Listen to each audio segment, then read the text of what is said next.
Okay. Bismillahirrahmanirrahim. Assalamualaikum warahmatullahi wabarakatuh. Alhamdulillahi rabbil alamin. Nahmaduhu wa nasta'inuhu wa nastaghfiruh wa na'udzu billahi min syururi anfusina wa min sayyiati a'malina. May yahdihillahu fala mudilla lahu wa may yudlil fala hadiya lahu. Asyhadu an la ilaha illallah wahdahu la syarika lah. Wa ashhadu anna Muhammadan abduhu wa rasuluh. Amma ba'. Alhamdulillah, pertamanya kita syukur pada Allah Subhanahu wa taala di atas kesempatan yang Allah izinkan kepada kita pada pagi ini untuk kita sama-sama berada dalam majlis ilmu. Majlis kita tangguhkan minggu lalu kerana aktiviti yang dilakukan oleh pihak PMP membantu mangsa-mangsa banjir. Alhamdulillah, misinya telah disempurnakan. Dan Allah Ta'ala berikan kita keizinan untuk bertemu pada hari ini, meneruskan pengajian tadabbur kita. Dan insya-Allah hari ini kita akan masuk satu surah yang baru, iaitu surah yang berada di juzuk yang ke-29 yang dikenali dengan nama surah Nuh. Dikenali dengan nama surah Nuh. Baik, jadi saya jemputlah pada ibu-ibu, ayah yang dirahmati oleh Allah Subhanahu wa taala yang menonton bersama dengan saya, sama ada secara live dan juga yang berada di sini, boleh buka bersama dengan saya surah yang ke-71 dalam Quran yang diberi nama sebagai surah Nuh. Okey, dikenali dan diberikan nama sebagai surah Nuh. Baik. Untuk pagi ini tuan-tuan, kita akan sentuh berkaitan tentang muqaddimah surah Nuh. Ada beberapa perkara yang penting yang kita akan highlightkan berdasarkan kepada surah Nuh ini. Baik. Jadi kalau tuan-tuan dah bersedia, bolehlah bersama-sama dengan saya insya-Allah.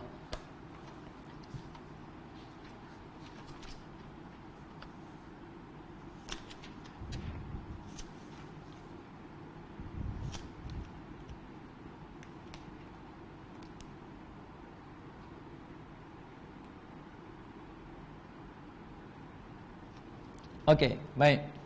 Tuan-tuan yang dirahmati oleh Allah Subhanahu wa taala, sekarang tuan-tuan tengok pada surah Nuh.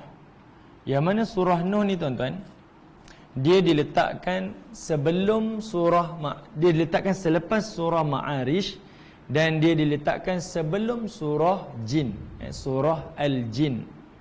Perkara yang paling asas sekali, tengok kedudukan surah Nuh.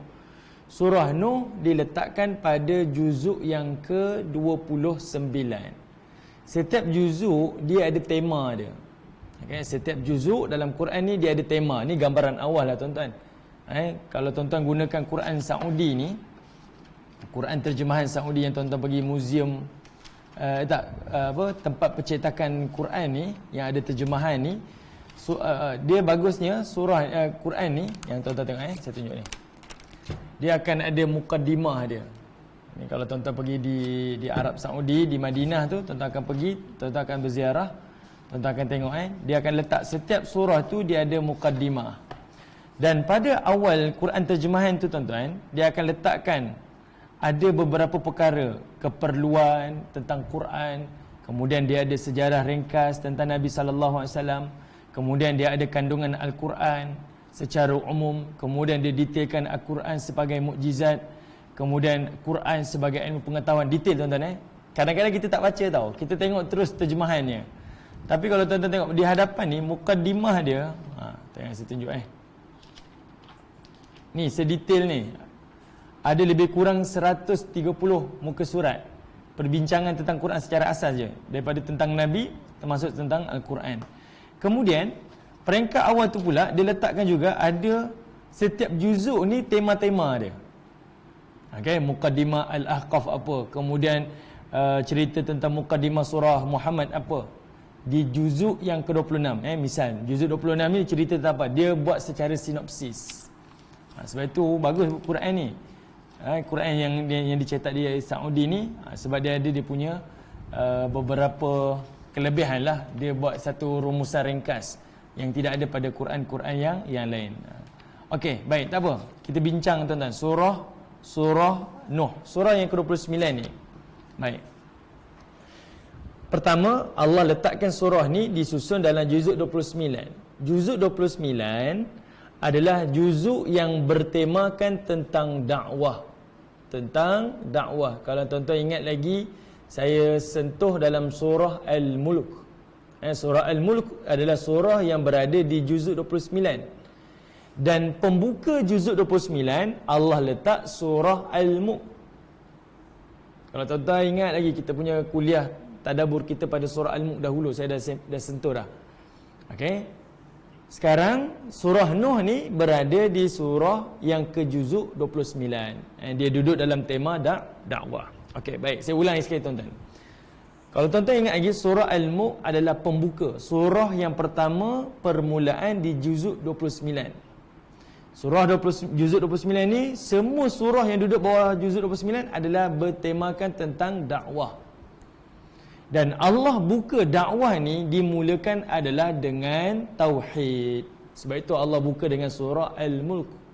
Kamu kena besarkan Allah, kamu kena mengesakan Allah, kamu kena lihat kebesaran Allah, kamu kena lihat keagungan Allah. Allah susun dalam surah Al-Mulk. Sebab itu, sama ada kita pendakwah ataupun kita mad'u, audience, kita jumpa mana-mana pendakwah ataupun guru-guru mursyid ni, salah satu kita nak melihat adakah guru ini benar ataupun tidak, tengok pada ajarannya. Adakah guru itu membawa kita mengenal Allah, membesarkan Allah, ataupun guru itu membawa kita mengenal dia, membesarkan dia. Ada kan kita jumpa, ada guru-guru ni membawa besarkan dia, kenal dia. Apa-apa dia. Allah tak nampak dah. Ada. Okey, ada. Jadi tu susunan yang Allah Taala letakkan. Dan di bawah juzuk 29 ni salah satunya surah Nuh. Kenapa di surah Nuh ni tuan-tuan, Allah datangkan kepada Nabi contoh untuk berdakwah. Kita tak tahu macam mana saya nak berdakwah, nak mula macam mana, nak berakhir macam mana. Macam mana saya berdakwah? Apa isi hati seorang Nabi ketika berdakwah? Kita nampak Nabi ni, sebab Nabi Nuh, dia duduk dalam 5 Nabi yang digelar sebagai Ulul Azmi. Nabi yang mengalami kesusahan yang paling dahsyat, ujian yang paling berat. Nabi-Nabi Ulul Azmi ni, salah satunya Nabi Nuh. Tapi yang kita nampak, dia ni naik bahtera, dia itu, dicerca, di sekian. Tapi kita tak tahu isi hati dia. Apa yang ada dalam hati dia? Apa yang dia rasa? Apa yang dia terasa hati? Kita tak tahu. Allah rakam dalam surah Nuh. Yang ini kita boleh rasa. Sebab apa tujuan dia? Bila Nabi SAW dapat surah Nuh ni, dia mengubati perasaan Nabi. Dia hiburan kepada Nabi. Dia motivasi kepada Nabi ketika Nabi berdakwah. Termasuklah kita sebagai orang mukmin ni, yang digelar sebagai da'i ni, bukan ustaz, bukan ustazah. Semua yang mengucap la ilaha illallah, semuanya adalah pendakwah. Kita akan ada rasa lesu, kita akan ada rasa lelah, kita ada rasa putus asa. Kita akan lihat apa yang disebutkan oleh Nabi Nuh ni, itulah yang kita rasai. Dan kita akan tengok pengajaran-pengajaran yang Allah Ta'ala akan berikan kita petunjuk dan panduan. Kita dapat tema ni kat sini adalah tema dakwah. Okey, boleh tuan-tuan yang dirahmati oleh Allah Subhanahu wa Ta'ala. Baik, kemudian mukadimah Nuh. Kenapa Nuh ni diletakkan di dalam surah Al-Ma'arij selepas surah Al-Ma'arij?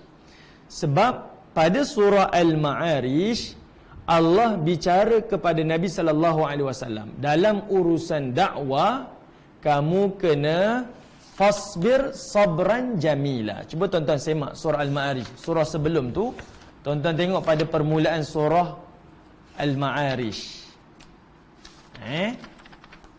Pada ayat yang kelima, Allah kata apa? Fasbir sabran jamila. Kata Allah Subhanahu wa Ta'ala, bersabarlah kamu dengan kesabaran yang jamil. Jamil ni kan kita sebut sebagai cantik kan. Kesabaran yang baik. Macam mana kalau orang buat kita, orang fitnah kita, orang burukkan kita, tak dibalas dengan keburukan, tapi digantikan dengan kebaikan demi kebaikan. Ini pendakwah. Ni tidak tuan-tuan. Orang torture kita melenting. Lepas tu ucapan yang keluar daripada mulut kita bukan adalah bentuk dakwah, tapi lebih membela kita. Itu silap kita. Sebab itu akhirnya kita tengok pendakwah ni lebih emosi pula. Dia bergaduh, dia ni pun bergaduh. Lebih nak pertahankan diri dia, lebih nak pertahankan dia punya kumpulan dia.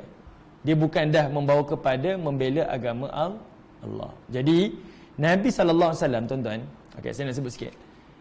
Masa surah Nuh ni turun pada Nabi, dia turun pada tahun kelima kenabian. Tahun kelima kenabian ni artinya ketika zaman Mekah. Sebab itu surah ni dikenali sebagai surah Makkiyah. Surah diturunkan pada zaman Nabi di Mekah. Tahun kelima kenabian ni iaitu ketika usia Nabi 45 tahun. Ada yang kata turunnya pada usia Nabi 48 tahun. Kenapa 48 tahun? Sebab Nabi mula dakwah secara terbuka pada 3 tahun yang pertama tu kan. Lepas 3 tahun pertama tu, 3 tahun dakwah sembunyi, 3 tahun kemudian baru dakwah secara terbuka. Pada usia Nabi 43 tahun baru start dakwah terbuka. Tambah 5 tahun dia jadi 48 tahun. Jadi ada dua pandangan lah. Ada kata 45 tahun, ada kata 48 tahun. Fasa ni tuan-tuan adalah fasa kritikal. Kalau tuan-tuan tengok pada timeline sirah Nabi ni fasa kritikal. Yang Nabi dakwah, Nabi jumpa jalan buntu. Pembesar-pembesar Quraisy makin kuat. Makin kuat hentam Nabi. Sehingga Nabi SAW minta sahabat Nabi keluar berhijrah ke Habsyah. Dan mereka dah pergi 2 kali dah. Jalan buntu dah ni. Masa tu ada serangan datang daripada orang Mekah pula. Dia doublekan dia punya serangan kepada Nabi SAW. Kenapa? Sebab Nabi membaca dalam surah An-Najmu pertama kali tuan-tuan pada tahun kelima hijrah. Tahun kelima atau tahun ke-6 hijrah. Nabi baca surah An-Najmu buat pertama kali. Orang Mekah sebelum tu tuan-tuan, dia tak pernah dengar ucapan Nabi ataupun bacaan Quran daripada Nabi. Bila Nabi baca Quran tuan-tuan, dia akan bergendang. Dia akan menyanyi, menjerit dan sebagainya supaya menenggelamkan suara Nabi. Tapi ada satu malam tuan-tuan boleh cek dalam riwayat Al-Bukhari dalam bab surah An-Najmi, Nabi membaca daripada awal sampai akhir surah An-Najmi ni, surah An-Najmu tu. Dan ayat terakhir surah An-Najmu tu tuan-tuan, ayat 63 ataupun 64, ayat terakhir tu ada ayat sajadah. Dan itu surah pertama adanya ayat sajadah. Nabi sujud selepas selesai baca tuan-tuan dan diikuti oleh keseluruhan penduduk kota Mekah. Sujud. Musyrik ke Muslim ke semua sujud di Kaabah. Sujud. Dan itulah yang menjadi rumus kepada sahabat-sahabat Nabi yang hijrah ke Habsyah tu. Orang Mekah dah masuk Islam. Dia dengar. Tapi benda tu tuan-tuan menjadi impak yang tidak baik. Esok harinya orang Quraisy jadi lebih marah. Dia rasa diperbodohkan. Jadi mulalah antara mereka mula kutuk-mengutuk, hina-menghina, sindir-menyindir. Semalam kamu sujud dengan Muhammad ya? Jadi dia jadi marah. Jadi tindakan tu, perbuatan mereka jadi lebih ganas, lebih buas untuk menyeksa orang-orang Islam. Itu kesan dia. Dan lepas itulah baru Allah turun surah Nuh. Okay, sebagai pujukan kepada Nabi, motivasi kepada Nabi SAW. Allah datangkan contoh daripada senior lah, iaitu Nabi Nuh AS tentang dakwah kepada Nabi SAW. Okey, baik. Itu sekadar cerita. Fasbir sabran jamila. Jadi tema kepada pendakwah tuan-tuan, sabar. Macam mana kona pun sabar. Kita membela agama Allah. Itu kita punya misi dia. Kita. Bukan misi kita membela manhaj kita, membela kumpulan kita, membela diri kita. Tak. Mula-mula kerja dakwah. Tapi lama-lama tuan-tuan, lama-lama orang torture. Biasa kan? Serangan-serangan ni makin lama makin banyak. Akhirnya dia tak membawa membela agama Allah, tapi lebih membela diri kita. Surah Nuh mengajar kita tuan-tuan, apabila kita berdakwah, tidak semestinya lagi banyak kuat berdakwah, lagi ramai orang ikut kita. Tak. Lagi banyak kita berdakwah, sebenarnya yang Allah nak bagi tahu dalam surah Nuh, lagi banyak yang akan menentang kita. Okay? Saya ulangi sekali tuan-tuan. Surah Nuh ni mengajar kita, lagi banyak kita berdakwah, tak semestinya lagi banyak orang yang akan mengikuti kita. Tetapi sebaliknya, lagi banyak kita berdakwah, lagi ramai yang bermusuh dengan kita, lagi ramai yang menentang kita, lagi ramai yang akan meninggalkan kita. Jadi temanya fasbir sabran jamila. Al-Ma'arij tekankan tentang itu tuan-tuan. Dan Allah tak hanya sekadar retorik kepada Nabi Muhammad, sabar, tak.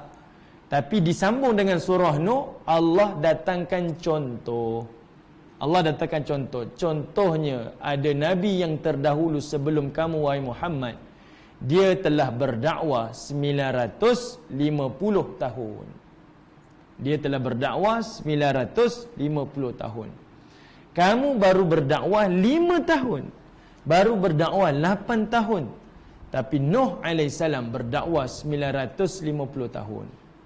Tempoh yang sangat panjang. Dan nanti tuan-tuan akan jumpa, ada lagi istimewa tuan-tuan. Nabi Nuh sebut, dia berdakwah bukan sekadar 950 tahun, tapi lebih dahsyat lagi dia akan sebut. Nanti kita akan jumpa tuan-tuan. Saya sebut clue je. Tuan-tuan akan tengok, dia dakwah tanpa henti. Ada satu kalimah yang Allah gunakan. Tak berhenti tuan-tuan dia berdakwah. Maknanya 950 tahun tu tanpa rehat. Kita paling tidak tuan-tuan malam tidur juga. Ada masa gembira juga. Ada masa bersama keluarga juga. Ada masa kita bercuti tuan-tuan. Ada masa kita rehat lah. Orang cuti sekolah, kita pun cuti dakwah. Tapi Nabi Nuh tidak. 950 tahun tu dia dakwah tidak berhenti-henti. Okey, sampai akhir sekali dia ada putus asa. Bukan putus asa tuan-tuan. Ini pengajaran, nanti kita akan tengoklah. Okey, baik. Itu surah Al-Ma'arij. Kesinambungan Al-Ma'arij dengan Nuh. Ma'arij memberitahu pada kita dakwah ni kerjanya sabar. Sabar. Macam mana pun sabar. Nak berdakwah kena menuntut ilmu. Nak menuntut ilmu pun sabar. Nak menuntut ilmu pun sabar. Dan berdakwah pun sabar. Ada orang suka, ada orang tak suka. Sabar ni tuan-tuan, jangan ingat benda yang ujiannya. Benda yang baik pun sabar juga. Itu kita kena tahan diri kita. Bila kita berdakwah, ada orang suka kita, orang bagi macam-macam. Sabar. Jangan sampai kita ni jadi lupa diri. Orang muliakan, orang tu dia mula lupa diri dah. Dia mula tak sedar diri dah. Sabar. Bila orang keji pun sabar. Ini tema dakwah. Nuh menerangkan yang mana dia adalah berkaitan tentang macam mana ada seorang Nabi terdahulu pun sabar dalam berdakwah. Manakala diikuti dengan surah Jin yang berikutnya tuan-tuan. Okey, lepas surah Nuh, surah Al-Jin. Kenapa Allah sebut surah Al-Jin? Sebab Allah nak bagi tahu pada Nabi SAW. Nabi Nuh ni berdakwah kepada kaumnya. Tuan-tuan akan tengok pada ayat pertama tu. Nabi Nuh berdakwah kepada kaumnya. Sedangkan Nabi SAW sepatutnya kena lagi. Sebab Nabi SAW dakwahnya bukan pada kaum, tapi pada satu dunia.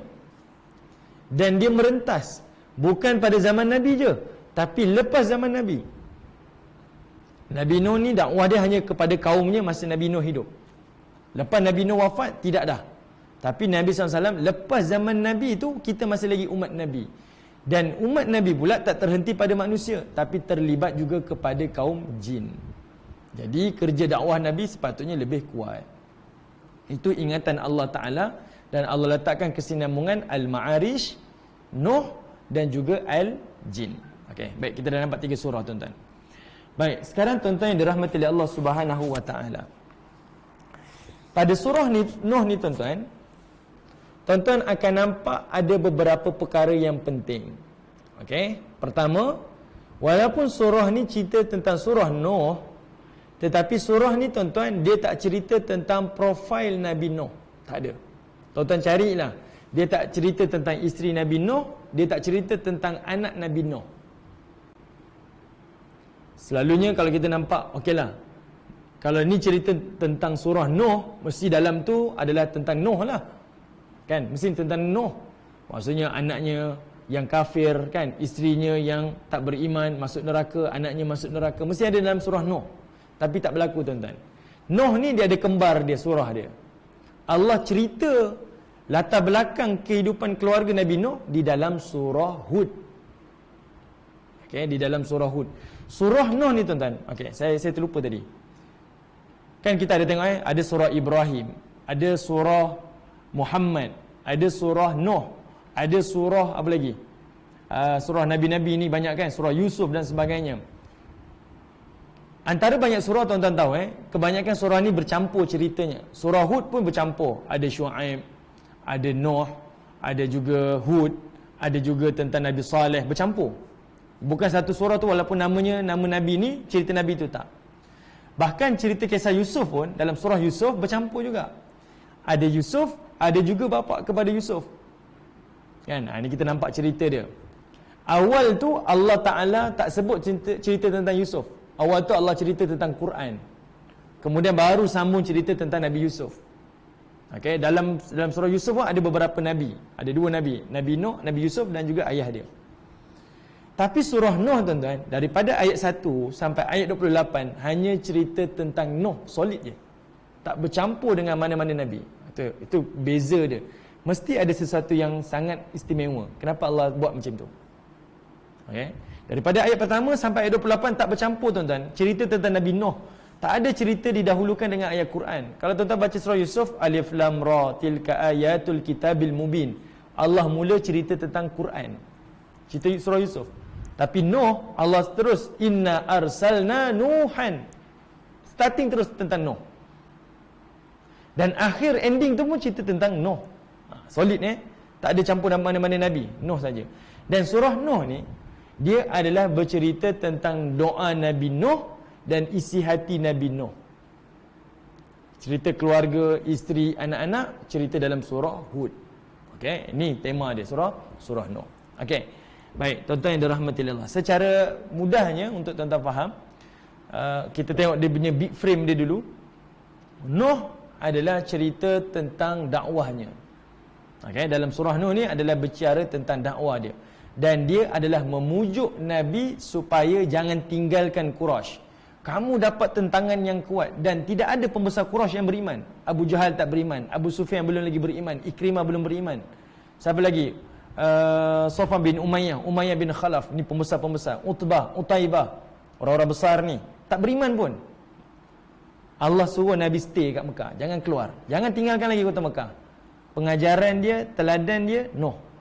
Teladannya adalah Nuh. Okey. Baik. Kemudian tuan-tuan, dalam surah Nuh juga Allah tunjukkan kepada kita para nabi ni, para pendakwah ni, dia mesti ada minda saintifik. Minda saintifik. Kita ni dia tak boleh cerita atas angin tuan-tuan. Bersabarlah, tauhidkan Allah, besarkan Allah, ni keagungan Allah ni, tak.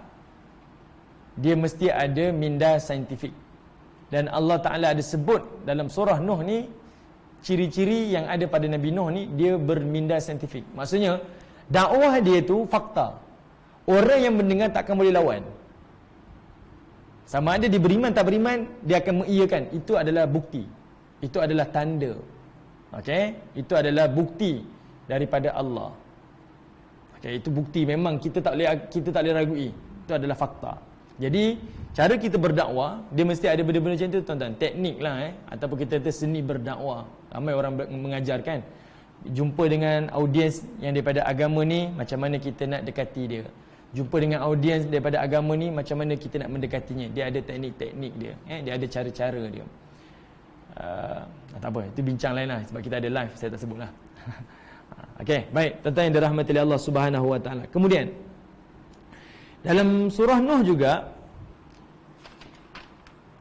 dia ada satu lagi fakta yang sangat menarik tuan-tuan. Allah Ta'ala sebut ada 5 berhala di dalam surah Nuh. Allah sebut nama berhala Sedangkan tuan-tuan, nama-nama ni jarang-jarang Allah Ta'ala sebutkan dalam Quran. Jarang-jarang Allah sebut. Selalunya Allah akan diamkan tuan-tuan. Antaranya tuan-tuan boleh tengok Allah sebut apa, Imra'atun Fir'aun. Kemudian Allah Ta'ala tak sebut nama Zulaikha kan. Kita dengar nama Zulaikha ni pada mana? Sedangkan Zulaikha ni disebut sebagai Imratul Aziz kan dalam surah Yusuf. Asiyah pun disebut sebagai Imratul Fir'aun. Kemudian nama Nabi Musa, ibu Nabi Musa yang menyusukan Nabi Musa pun tak diberitahu namanya. Kakak Nabi Musa pun tak diberitahu namanya.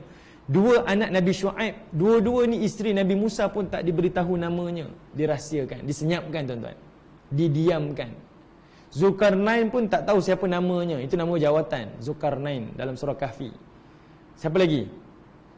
Ibu kepada Maryam, nenek kepada Nabi Isa, tak diberitahu namanya. Sebab Allah rekod dia berdoa. Kan, dia doakan untuk Maryam dan anak kepada Maryam. Sedangkan Maryam masa tu baru lahir lagi. Banyak disenyapkan. Tapi dalam surah Nuh, Allah rakam nama 5 berhala. Subhanallah. Mesti ada sebab. Apa poin tadi Puan Syamad tanya? Ya, the position.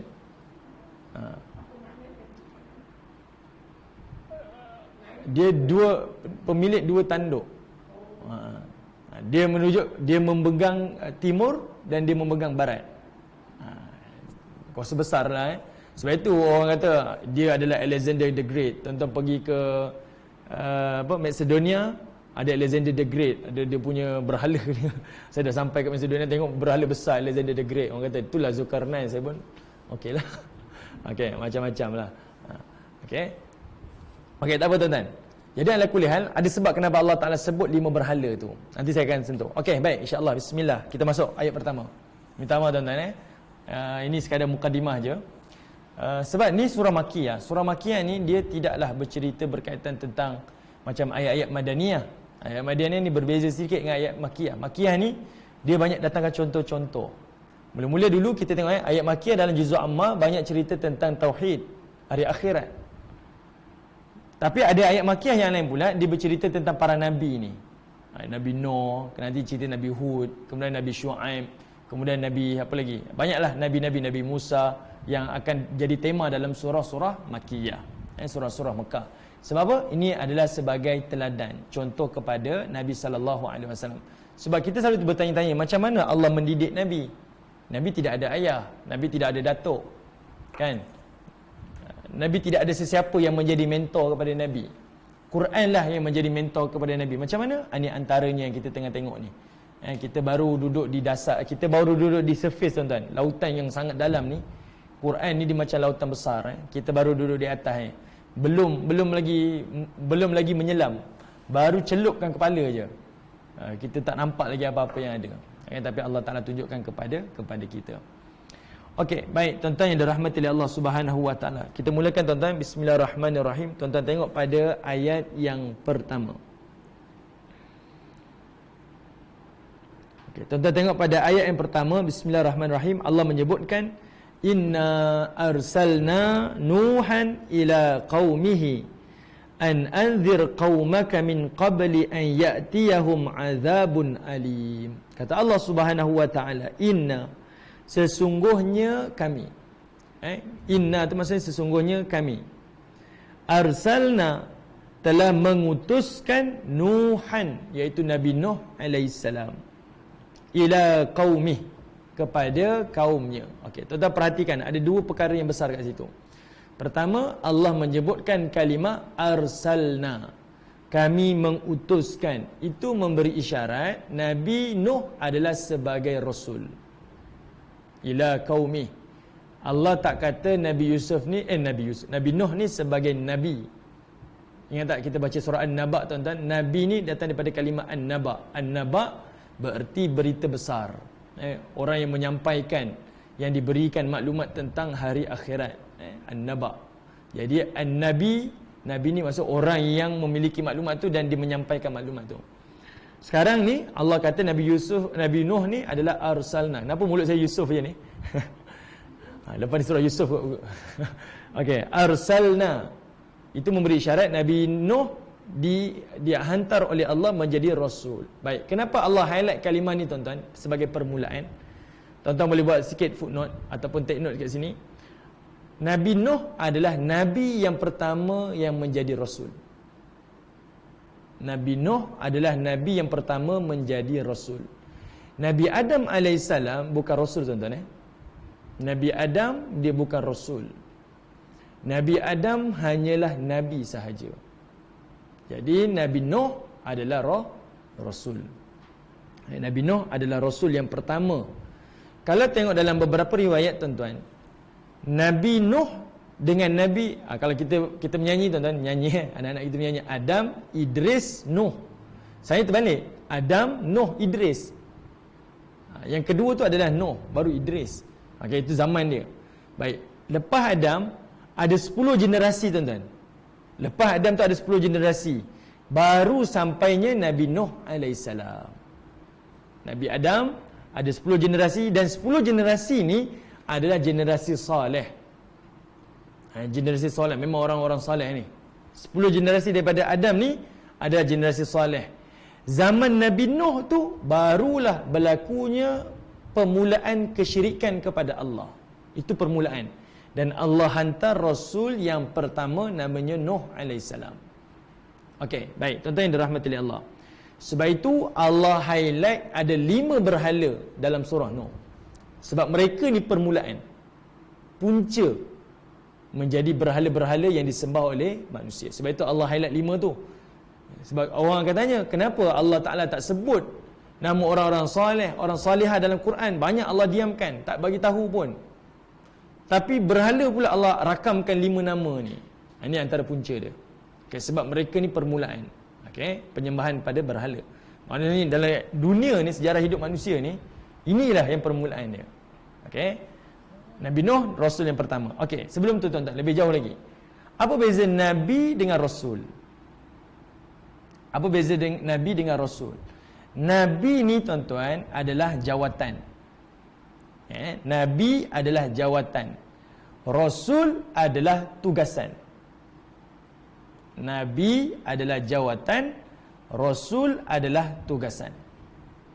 Maksudnya apa? Ada si fulan ni Allah berikan dia jawatan sebagai Nabi. Tapi dia punya tugasan dia boleh jadi dia ni ditugaskan ataupun tidak. Okey. Contoh lah tuan-tuan, bagi contoh.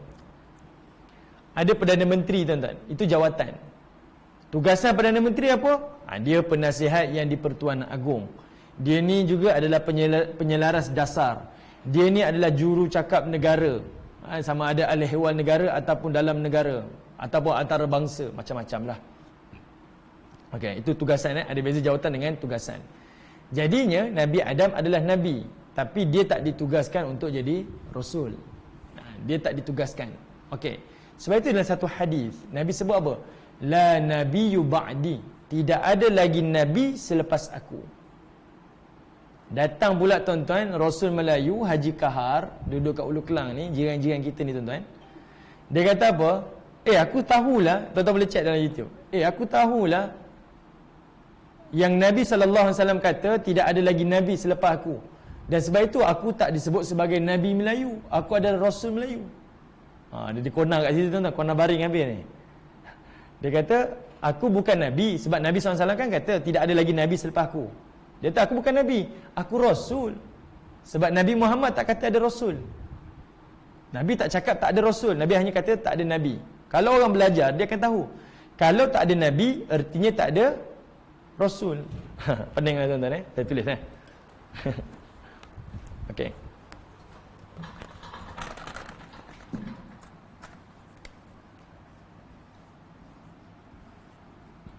Nabi ni jawatan tuan-tuan. Rasul ni tugasan. Okey. Bila Nabi kata apa? La nabiyyu ba'di, kata Nabi.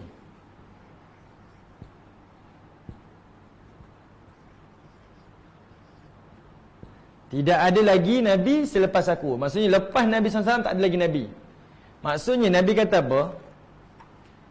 Lepas Nabi dah tak ada Nabi dah. Bila kata tak ada Nabi, berarti Rasul pun tidak ada. Macam mana tuan-tuan orang nak buat tugasan kalau tak ada jawatan? Kan? Dia nak buat je tapi jawatan tak ada, tak boleh. Dia mesti kena dilantik dulu, baru dia boleh bertugas. Sebab itu Nabi kata tidak ada lagi Nabi. Nabi tak cakap tidak ada Rasul. Sebab kalau Nabi cakap tidak ada Rasul, berarti Nabi tu boleh ada lagi. Jadi Nabi kata kalau Nabi dah tak ada, Rasul pun tak ada. Tapi Haji Kahar datang, nampak sangat dia tak tahu. Sebab dia kata apa? Aku bukan Nabi, aku Rasul je. Konon-konon dia nak menafikan lah. Konon dia pandai lah, dia tahulah maksudnya. Tapi kalau dia belajar lagi, tanya tak tahu. Okay? Dia kata aku bukan Nabi, aku Rasul. Sebab itu aku kata aku Rasul Melayu. Dia kata dia lah. Tapi orang belajar tahu, tak ada Nabi, artinya tak ada Rasul.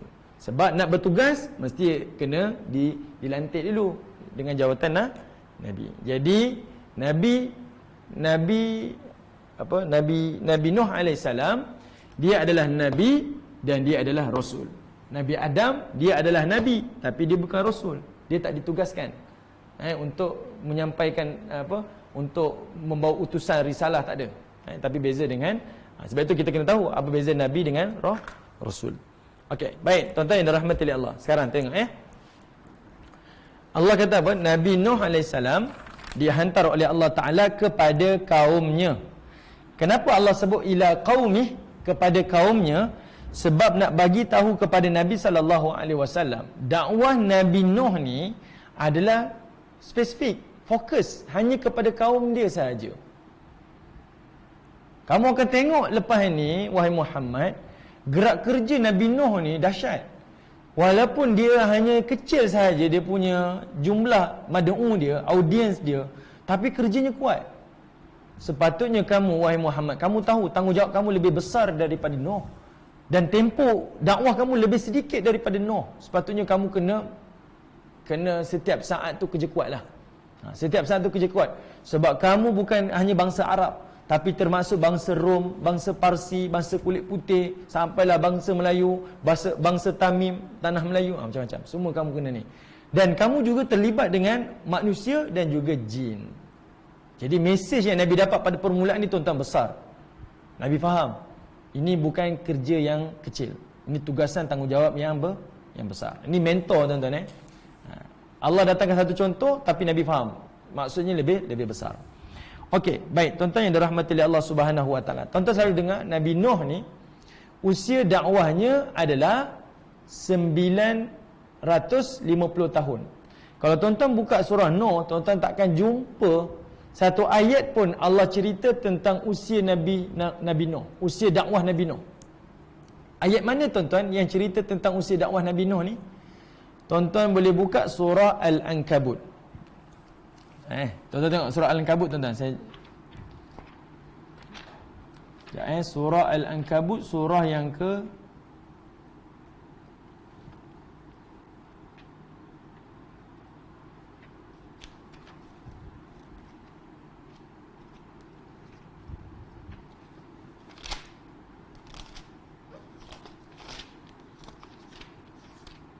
Okey, tengok surah yang ke-29. Okey. Maksudnya kita boleh ni kan, tengok surah kan, surah 29. Surah 29, surah Al-Ankabut. Tuan-tuan tengok pada ayat yang ke-15. Ayat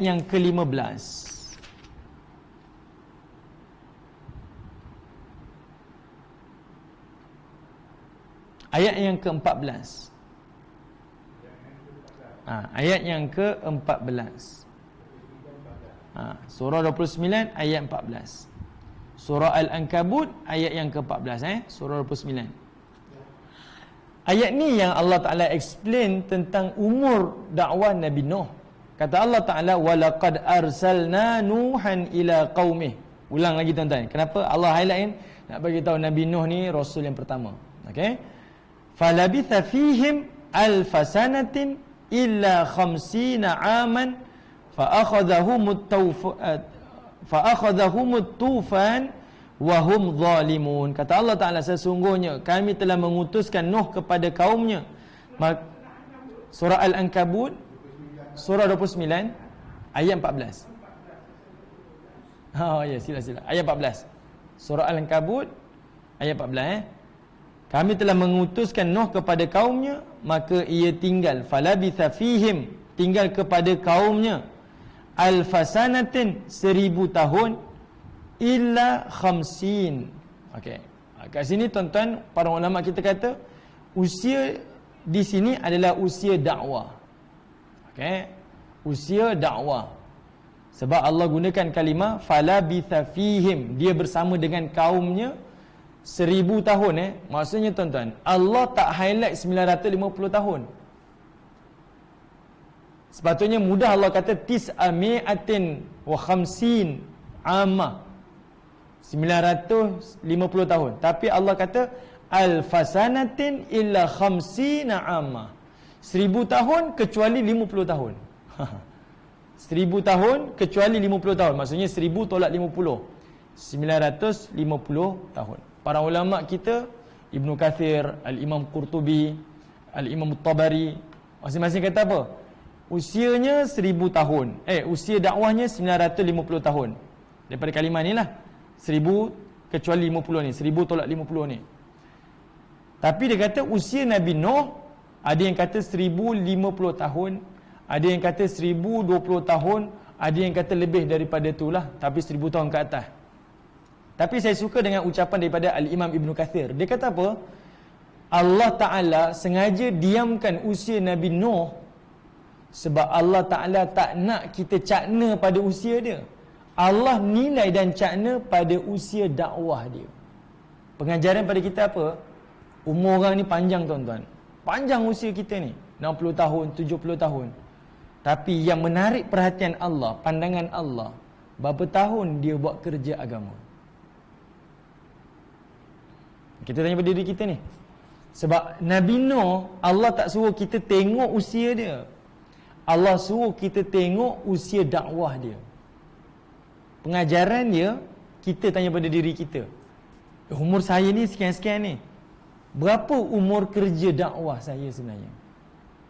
Sebab itu yang lebih dipandang. Bukan orang pandang tuan-tuan, tapi Allah yang pandang. Kita dah usia 35 tahun. Berapa tahun kerja dakwah saya ni? Kita umur 50 tahun, 60 tahun, 70 tahun. Berapa lama dah? Berapa tahun dah kerja dakwah kita ni? Sebab itu Allah highlight kat sini tuan-tuan. Tuan-tuan tengoklah mana-mana ayat Quran. Tak ada Allah sebut pun tentang usia Nuh. Hanya sebut usia dakwah Nabi Nuh. Maksudnya Allah nak bagi tahu, wahai Muhammad, wahai pendakwah, wahai mukmin, Nabi Nuh dulu, Nabi kamu yang pertama dulu yang berdakwah ni sebagai Rasul ni, dia berdakwah hampir 1000 tahun. Hampir 1000 tahun. Punya kuat kerja dia. Kerja tauhid ni tuan-tuan, kerja dakwah ni bukan kerja baru. Jangan dongak langit lah. Jangan besar kepala lah. Saya ni penat berdakwah lah, semua orang bagi sihir kat saya. Saya nak berhenti dakwah lah, penat lah, orang tak hargai saya. Sombong lah tuan-tuan.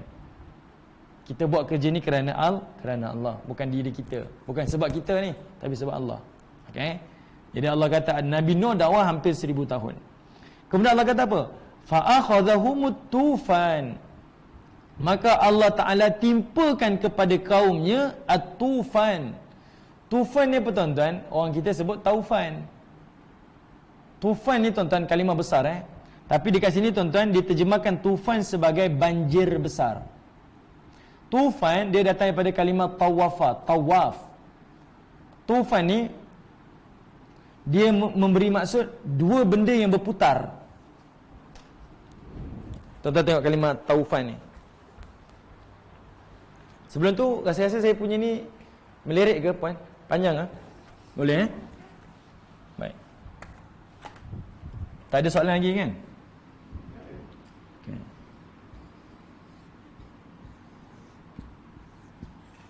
Okey. Tufan dia bukan bermaksud banjir besar tuan-tuan bukan bermaksud banjir besar. Tapi terjemahan semua kata banjir besar kan, sebab kita maklumlah. Dia datang daripada kalimat tawaf ataupun tawafa. Kita kata tawaf. Tawaf ni mengelilingi. Ada dua benda yang mengelilingi kat sini. Okey. Baik. Orang kita kata taufan. Kita tahu ribut taufan ni angin angin yang berputar. Tapi tufan yang datang kepada Nabi Nuh ni dia special. Dia musibah yang besar. Okey, sebelum saya pergi lebih jauh lagi tuan-tuan, Allah sebut kalimah tufan ada dua. Allah sebut kalimah tufan ni ada dua. Satu dalam kisah Nabi Nuh, satu lagi dalam kisah Nabi Musa alaihissalam.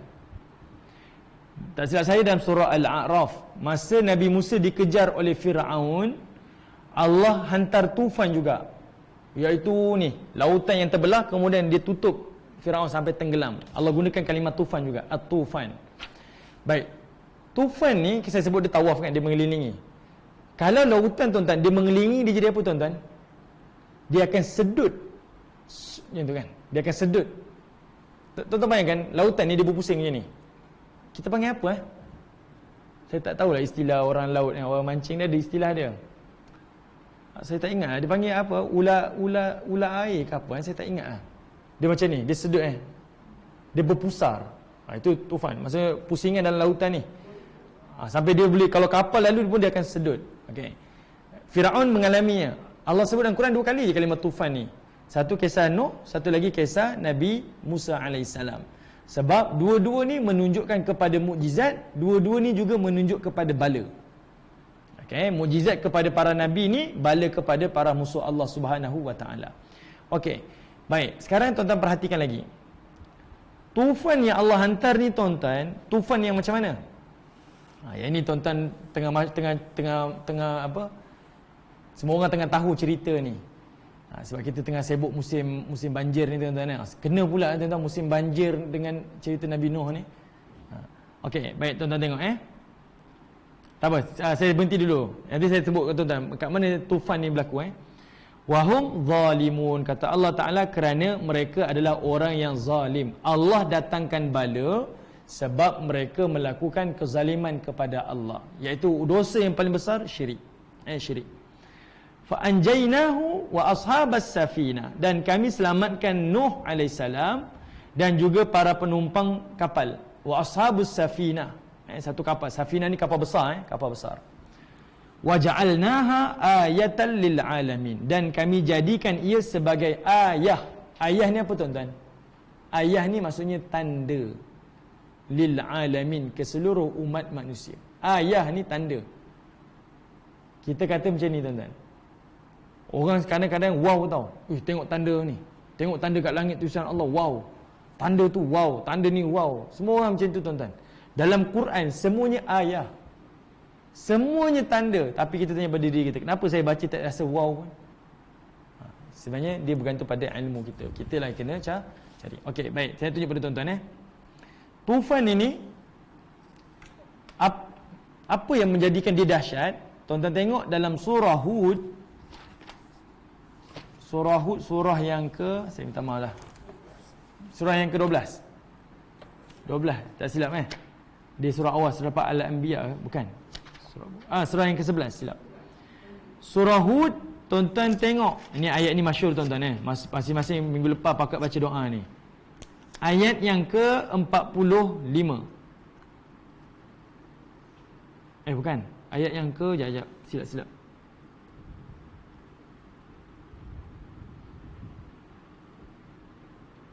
Okey, ayat yang ke-44, silap. Ayat yang ke-44.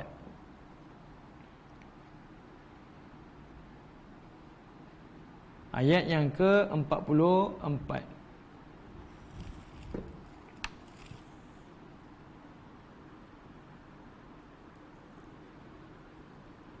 Okey. Macam mana tufan yang berlaku pada Nabi Nuh ni? Kita hari ni tuan-tuan, saya sendirilah sejujurnya, sebab rumah saya ni sebahagian terkena banjir kan. Kampung sebelah saya semua banjir. Hujan je minggu lepas tuan-tuan, saya punya takut sungguh. Hujan je saya dah berdoa, ya Allah janganlah banjir. Sebab asal hujan je banjir minggu lepas kan. Kat sana, kat Mentakap, dia berjangkit-jangkit sampai Melaka semua. Hujan je kita jadi takut. Tapi Allah bayangkan pada kita ni, pada kisah Nuh ni banjirnya lagi besar. Sebab banjir ni dekat mana tuan-tuan? Tufan ni. Tengok Allah kata apa? Waqila, dan Allah berfirman, ya ardu bla'i ma'ak. Kata Allah, wahai bumi, telanlah airmu. Wa ya sama'u aqli'i wa ghidal ma' wa qudiyal amru wastawat 'alal judi. Dan wahai langit, berhentilah. Allah memberi isyarat tuan-tuan. Sekarang ni tufan yang berlaku kepada Nabi Nuh alaihissalam adalah dua. Satu, air yang datang daripada atas. Satu lagi, air yang keluar daripada bumi. Jadi tuan-tuan bayangkan, hujan ni datang dalam keadaan berpusing. Dan lautan yang keluar daripada bumi ni pun berpusing. Tuan-tuan boleh bayangkan, pusing ni dua-dua. Sehingga dia berlaku satu proses yang kita tak boleh gambarkan macam mana. Memang hancur. Tapi Allah kata, fa'anjainahu wa ashabas safinah. Kami selamatkan Nuh dan kami selamatkan penumpang-penumpang kapal. Okey, itu kalimat tufan. Tuan-tuan bayangkan, saya masih bayangkan, tak boleh bayangkan lah. Air sungai tu, bukan air lautan air sungai pun bawa balak, bawa kayu pun hancur, ranap rumah orang. Orang tengok pun orang jadi takut tuan-tuan. Yang tenggelam, yang mati, yang lemas, tak cukup makan. Kita sendiri yang menyaksikan, kita pun tengok Ya Allah, dahsyatnya lah. Itu pun kita mulut keluar kita kata apa? Dahsyat. Tak ada orang keluar sikit je, tak ada tuan-tuan. Kita keluar ni dahsyatnya lah. Bayangkan sekarang hujan yang turun banjir yang berlaku pada Nuh ni adalah daripada atas, air daripada langit dan air daripada bumi. Sampai Allah sendiri perintahkan langit berhenti, laut bumi pun berhenti. Jadi orang semua pakai itu kan doa kan. Ya, wahai langit wahai bumi telanlah airmu, wahai langit berhentilah hujanmu. Kita duk minta kan. Kita sendiri pun tak boleh tahan tuan-tuan. Itu baru sedikit. Jadi tuan-tuan bayangkan yang berlaku pada Nabi Nuh alaihissalam. Okey, baik. Sekarang tuan-tuan kita tengok balik pada ayat surah Nuh balik. Saya nak tunjuk pada tuan-tuan usia dakwah Nabi Nuh je sebenarnya. Cuma berkaitan. Okey, baik. Tuan-tuan yang tengok Sekarang Allah kata apa? Anzir qaumaka min qabl. Kata Allah Subhanahu wa taala, anzir. Kata Allah Taala, berikanlah peringatan qaumaka kepada kaum kau. Bagi peringatan pada kaum kau min qabl, daripada sebelum an ya'tiyahum, kami datangkan kepada mereka azabun alim, azab yang pedih. Maksudnya ini adalah peringatan daripada Allah kepada Nuh. Wahai Nuh, pesan ingat pada kaum kau ni, jangan sampai kami datangkan azab. Baik, tuan-tuan perhatikan kalimah qabl.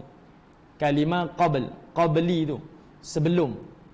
Peringatan ancaman adalah secara dakwahnya dia adalah sebelum berlaku peristiwa.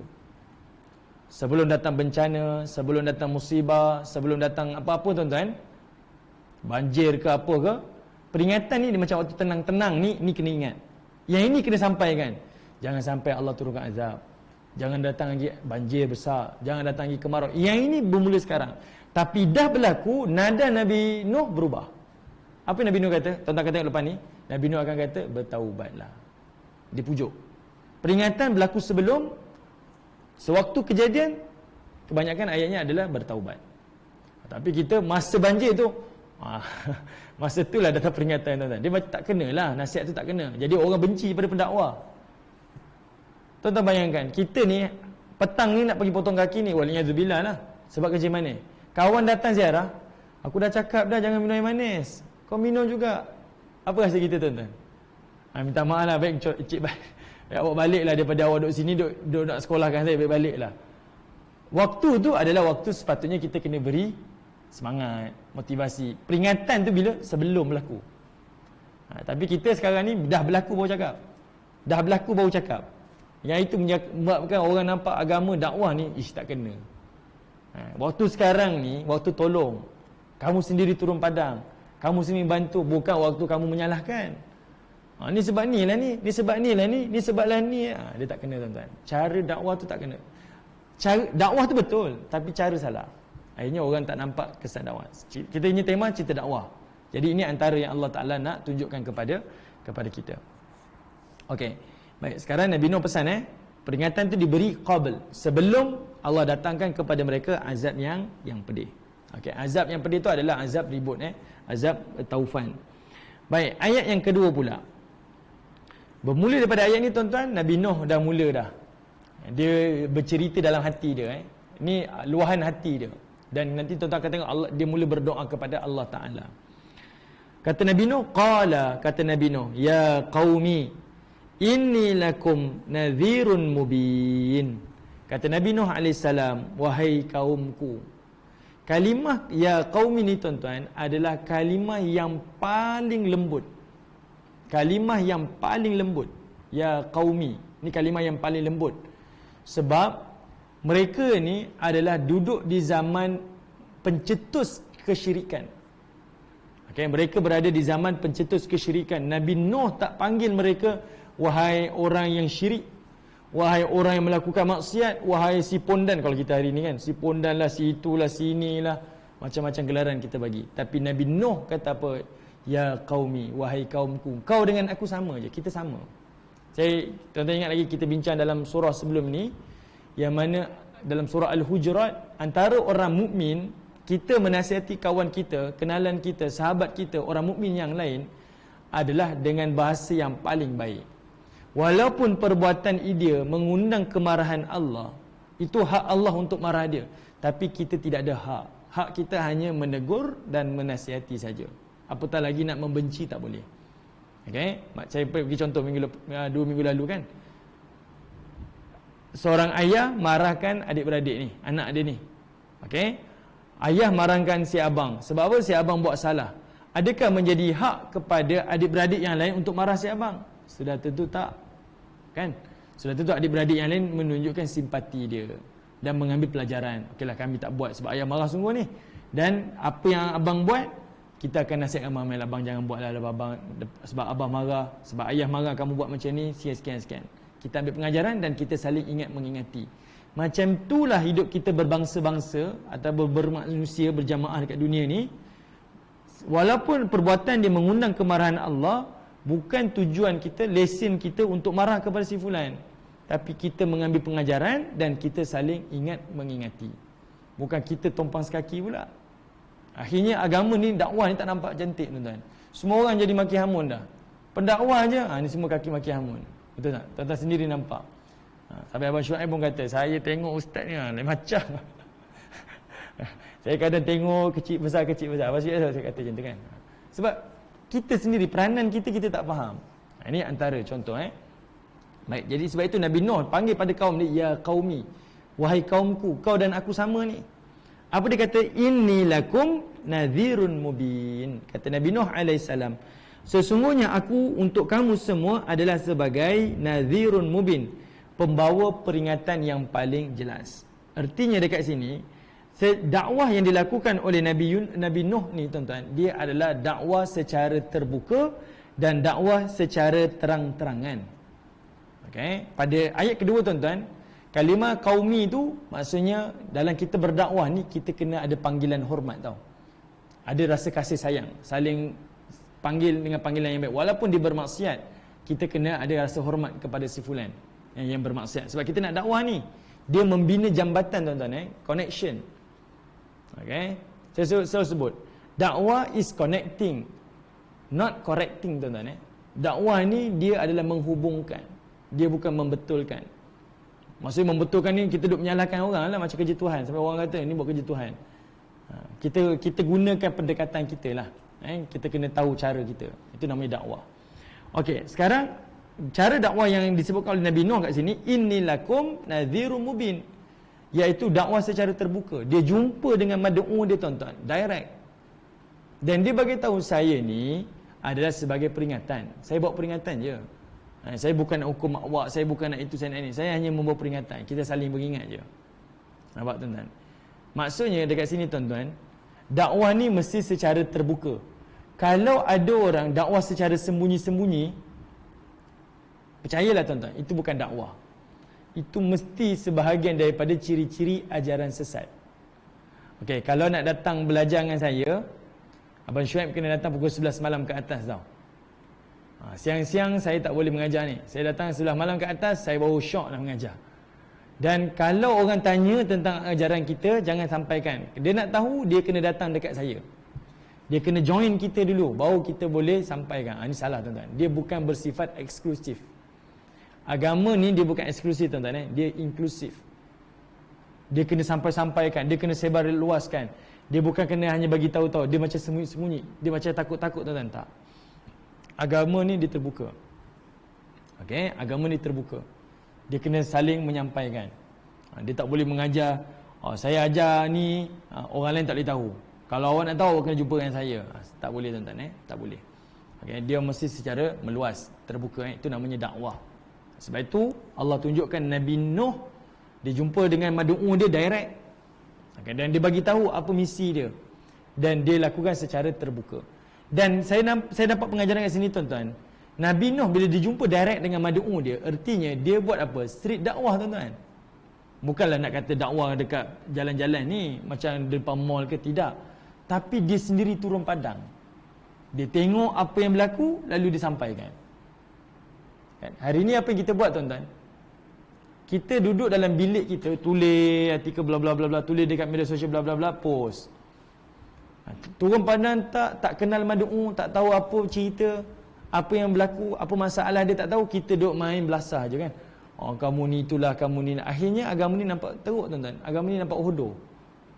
Sebab kita macam tak memahami situasi. Kita macam duduk di tempat yang berbeza. Salahnya sebab kita tak turun padang.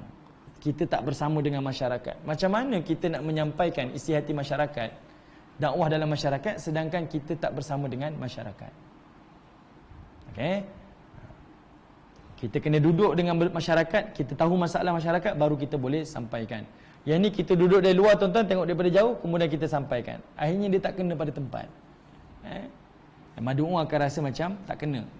Apa yang dikatakan tu seolah-olahnya macam retorik saja, semua retorik. Contohlah tuan-tuan, contoh. Ini kalau mungkin ada asatizah yang menonton kan, macam saya lah. Perkara yang paling saya rasa saya nak tegur sangat, bila kita ni solat Jumaat, misal kita kan ada kota, ada tempat yang masih lagi ikut keluasan masjid. Setiap AJK masjid, AJK surau ni, mereka ada kota dia. Memang ada khas. Tolonglah kita datang awal. Tolonglah datang awal. Sebab orang yang nak pergi berjemaah solat Jumaat ni punya beratur panjang tau. Kita pula pukul 11.30, pukul 12 dah start beratur dah. Kita datang, nak Zuhur tu, nak Jumaat dah, baru datang. Kemudian dengan muka tak segan pun masuk, duduk soal paling depan ni. Kemudian berkhutbah pula demi masa. Asal-asal orang boleh dengar tak? Orang lain beratur, ada yang tak dapat masuk solat Jumaat. Kita datang paling lambat, masuk, duduk paling depan. Ada tempat yang kita khaskan. Memang ya, kita ada hak kita lah. Saya bertugas, orang tak tahu macam mana, ya. Tapi kita kena faham pandangan mad'u kita. Sebab apa yang kita buat ni akan menghodorkan wajah agama. Orang tak nampak salah kita. Orang akan nampak, ni memang orang masjid macam tu lah, orang surau macam ni lah, AJK macam ni lah. Kita tak nak. Kita kena berfikiran jauh. Kita memegang tanggungjawab. Kita bersandar kepada agama perbuatan kita. Jadi kita kena jagalah benda-benda macam tu yang kadang-kadang menjadi merosakkan agama. Okey. Baik, tuan-tuan yang dirahmati Allah Subhanahu wa taala. Tengok ayat yang ketiga tuan-tuan. Ayat yang ketiga ni adalah ucapan paling awal dalam kerja dakwah. Selalu tuan-tuan bila kita berdakwah, apa yang kita sebut? Sekarang saya rasa seni dakwah ni ataupun teknik berdakwah ni ramai maklum lah. Dulu kalau kita berdakwah, biasa apa tuan-tuan? Seorang mu'allaf masuk Islam, benda yang pertama kita cakap apa? Dah sunat belum? Kan kita akan tanya, dah sunat ke belum? Sekarang saya rasa tak berlaku lah. Kalau dulu memang dah bersunat belum. Kadang-kadang dah sampai masuk masjid tuan-tuan, ada AJK masjid ataupun orang ni, dia kata apa? Awak ni baru masuk Islam kan? Kalau belum sunat duduk belakang hali tau. Yang depan ni, kadang apa perasaan tuan-tuan? Malu tak malu? Benda tu tak kena. Kadang-kadang kita punya cerita dengan kawan kita yang tak bertudung. Dia tahu tak, api neraka ni besar tau. Dia duduk cerita tentang azab. Dia tak ada apa? Tak ada macam motivasi, tak ada memujuk. Dia semua ayat ancaman-ancaman je. Benda yang selalu disebut ancaman. Neraka ni macam ni, neraka ni macam ni. Sedangkan agama ni adalah agama yang membawa kita kepada rahmah. Sebab itu kalau tuan-tuan tengok dalam ayat-ayat dakwah para nabi ni, mereka selalu menggunakan kalimah Ar-Rahman. Apa-apa Ar-Rahman, apa-apa Ar-Rahman. Tuan-tuan boleh buka surah Yasin. Sehingga kan penduduk Antakia sindir kepada 3 rasul yang Allah hantar tuan-tuan. Dia kata apa? Mana Ar-Rahman kamu tu? Sebab apa? Pendakwah zaman tu, Nabi dulu, asal cerita agamanya dia akan sebut Allah ni pemurah, Allah ni pengasih, Allah ni akan bagi ni. Tuan-tuan tengok agama kita ajar macam mana? Solatlah kamu sebelum kamu disolatkan. Dia datang macam ni cara lama tuan-tuan, cara baru tidak macam tu. Kita lebih memujuk, kita lebih mengajak. Ancaman-ancaman ada sebagian tempat sesuai, tapi secara fitrahnya tak sesuai. Sebab semua orang suka diajak, dipujuk, dia bukan dipaksa. Okey, baik. Jadinya tuan-tuan tengok Nabi Nuh gunakan pendekatan dakwah. Ucapan pertama, kita nak berdakwah ataupun kita nak membentuk anak-anak kita. Ini paling dekat lah, semua orang ada anak-anak, nak membentuk anak dia. Dia tak cerita tentang solat, dia tak cerita tentang puasa, tapi dia sebut 3 perkara pada ayat ketiga tu. Ada 3 perkara. Pertama, ani'budullah. Ani'budullah. Pertama, memperhambakan diri kepada Allah. Kedua, wattaquh, dan bertakwa kepada Allah. Ketiga, wa ati'un, taat kepada Rasul. Ini 3 ayat dakwah. Jangan cerita dengan beban syariat dulu, jangan cerita. Bila seseorang kenal Tuhan, dia akan kenal tanggungjawab dia. Okay? Dia kenal Tuhan, dia akan kenal tanggungjawab dia. Kenapa hari ini orang rasa susahlah saya nak masuk Islam, kena solat, kena itu, kena ini? Sebab dia tak tahu kerja dia dalam hidup ni adalah sebagai Abdullah, hamba Allah. Itu kerja kita, tuan-tuan. Okey, tuan-tuan tengok kalimah an'budullah, ramai orang terjemah apa, tuan-tuan? Menyembah Allah. Betul tak? Puan Syimahnya terjemahan apa? Sembahlah Allah.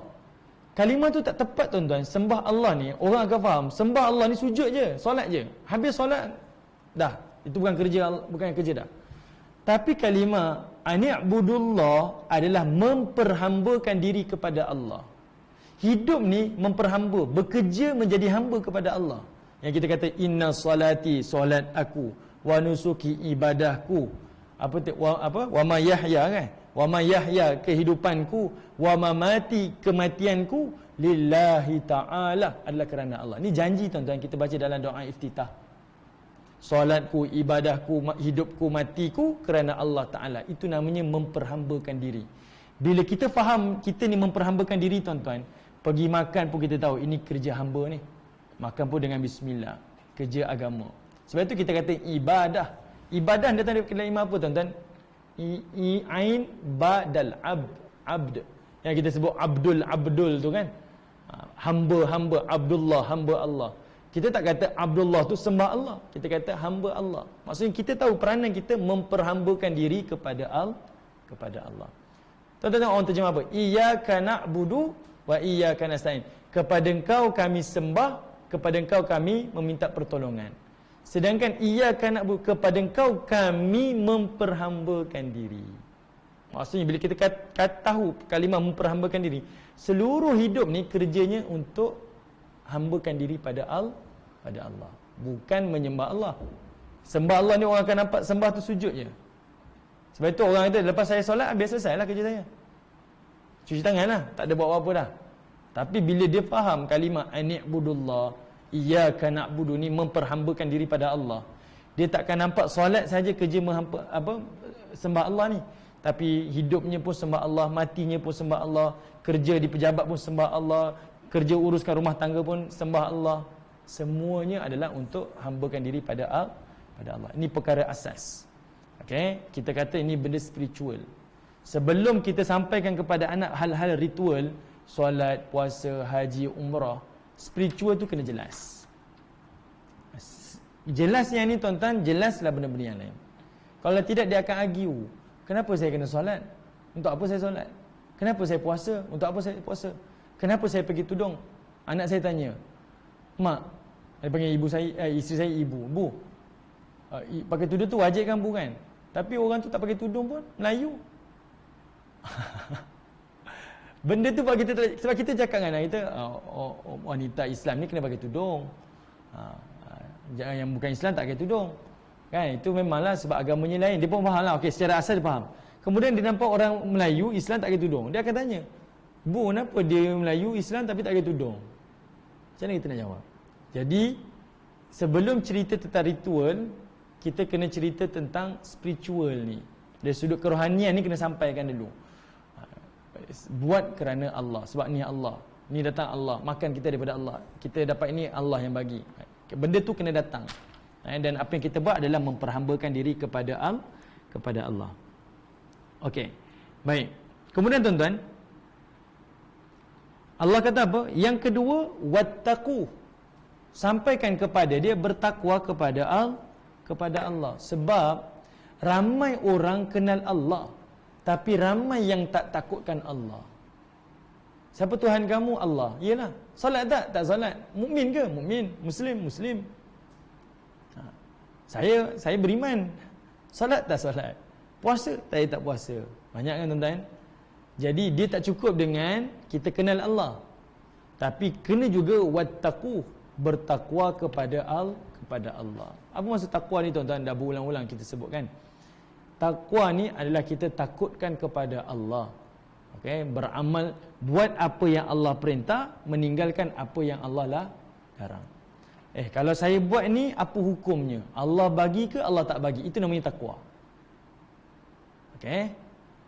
Kalau saya ambil duit ni haram ke tak haram ni? Dia mula fikir, otaknya fikir tentang hukum dulu. Apa yang Allah kata? Kalau saya ambil, saya buat ni, saya buat macam ni, apa yang Allah kata? Itulah namanya takwa. Dia sentiasa meletakkan Allah di hadapan setiap tindak tanduk dia, setiap ucapan dia, setiap apa yang dia fikir, setiap apa yang dia lihat, setiap apa yang dia dengar. Itu namanya takwa. Jadi Allah ajar kita, pertama, perhambakan diri pada Allah, kenal Allah dan hambakan diri. Yang kedua, kamu kena takwa kepada Allah, sentiasa berfikir Allah Ta'ala ni, pandangan dia, percakapan dia kepada kita. Yang ketiga, ati'un, ataupun taat kepada para nabi. Kalau kita adalah taat kepada Nabi SAW. Ati'un dekat sini, taatlah kepada Nabi Nuh AS. Sebab ini ayat dia kepada kaum dia. Tapi kepada kita ni adalah taat kepada Rasul. Kenapa penting Rasul, tuan-tuan? Rasul adalah jalan kepada kita kenal Allah. Okey. Kalaulah Allah Ta'ala ni, tuan-tuan, turunkan Quran, kamu kena puasa, kamu kena haji, kamu kena umrah, kamu kena bercakap baik, kamu kena itu, kamu kena ini. Kita ke akhirat boleh argue, ya Allah, memang kau dah ajar, tapi saya tak ada contoh. Saya tak ada teladan. Saya tak ada orang yang boleh lakonkan, tak boleh visualkan kepada saya macam mana keadaan yang engkau perintahkan ni. Jadi Allah datangkan kepada kita Nabi ni dan para anbiya yang terdahulu adalah sebagai contoh visual, adalah sebagai teladan, adalah sebagai ini uswatun hasanah. Kamu nak tengok macam mana hidup beragama, macam mana hidup sebagai hamba Allah yang sejati, macam mana nak jadi hamba Allah, ni kamu punya role model ni. Ni contoh kamu, ikut je. Tirulah macam dia, ikutlah jalan dia, selamatlah kamu. Itu. Sebab itu syarat permulaan dakwah ni adalah memperhamba diri pada Allah, takwa kepada Allah, taat kepada Rasul. 3 ni, itu asas. Okey, jangan cerita dulu bab-bab syariat, jangan cerita bab-bab yang lain. Ini adalah kerja agama, dakwah. Sama ada kita membentuk anak-anak kita ini daripada awal, ataupun dalam kerja-kerja agama kita, dakwah kita, ini yang perkara yang awal. Okey, gerakkan yang ini dulu, sampaikan yang ini dulu. Okey, yang benda-benda lain tu datang kemudian. Okey, boleh tuan-tuan yang dirahmati oleh Allah Subhanahu wa taala. Baik, ayat yang keempat. Okey, ayat yang keempat, tuan-tuan.